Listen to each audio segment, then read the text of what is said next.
Hi friends, ఈరోజు మనం భారత నేర చరిత్రలోనే అత్యంత క్రూరమైన దేశవ్యాప్తంగా ప్రతి కుటుంబంలో భయాందోళన సృష్టించిన ఒక చీకటి అధ్యాయం గురించి మాట్లాడుకోబోతున్నాం. ఈ స్టోరీ మీ మైండ్ని బ్లాక్ చేస్తుంది కాబట్టి జాగ్రత్త ఫ్రెండ్స్, స్టోరీ అయితే ఎక్కడ స్కిప్ అవ్వకుండా చూడండి. 1978వ సంవత్సరం ఆగస్టు 26 ఢిల్లీ నడిబొడ్డున ఉన్న దౌలా కువాన్ ప్రాంతం. Indian navy officer captain Madan Mohan Chopra కుమార్తె గీతా చోప్రా, కుమారుడు సంజయ్ చోప్రా ఆ సాయంత్రం ఆకాశవాణి రేడియో స్టేషన్లో యువవాణి కార్యక్రమంలో పాల్గొనడానికి ఇంటి నుండి బయలుదేరారు. ఇద్దరు 14-16 ఏళ్ల వయసులో ఉన్నవాళ్ళు.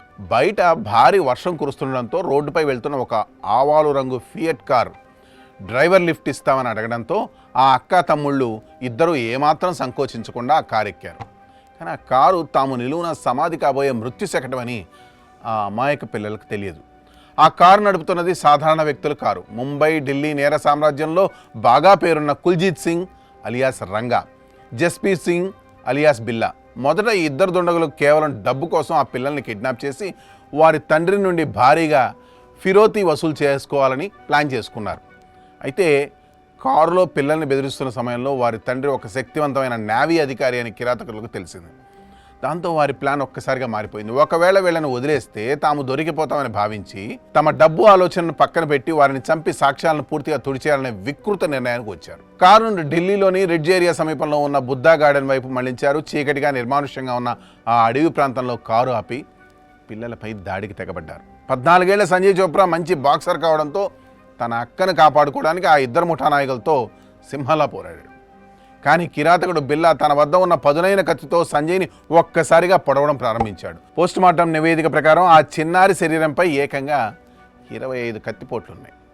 తమ్ముడిని కళ్ళెదుటే చంపేసిన ఆ రాక్షసులు ఆ తర్వాత గీతా చోప్రాపై అత్యంత అమానుషంగా అత్యాచారానికి ఒడిగట్టారు. ఆమె కూడా తన ప్రాణాలు కాపాడుకోవడానికి చివరి శ్వాస వరకు పోరాడింది.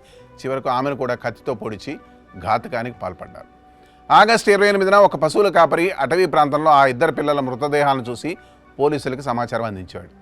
కుళ్ళిపోయిన స్థితిలో ఉన్న ఆ పిల్లల శరీరాలను చూసి కెప్టెన్ చోప్రా దంపతులు గుండెలు పగిలేలా ఇచ్చారు.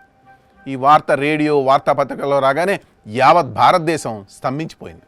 అప్పటి వరకు దేశంలో పిల్లలు ఒంటరిగా తిరిగే స్వేచ్ఛా వాతావరణం ఉండేది. కానీ ఈ ఒక్క ఘటనతో దేశంలోని ప్రతి తల్లిదండ్రుల గుండెల్లో భయం మొదలైంది.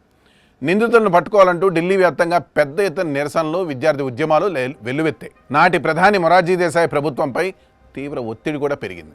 సరిగ్గా 2 వారాల తర్వాత సెప్టెంబర్ 8, 1978న రంగా బిల్లా ఇద్దరు ఢిల్లీ వైపు వస్తున్న కల్కా మెయిల్ రైలు ఎక్కారు. అయితే వారు పొరపాటున మిలిటరీ జవాన్ల కోసం కేటాయించిన కంపార్ట్మెంట్లోకి ప్రవేశించారు.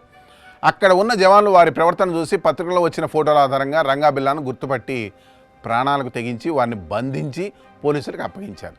దాదాపు 4 ఏళ్ల పాటు సాగిన ఈ సంచలన కోర్టు విచారణ అనంతరం 1982లో రంగా బిల్లా ఇద్దరికి తీహార్ జైల్లో ఉరిశిక్ష అమలు చేశారు.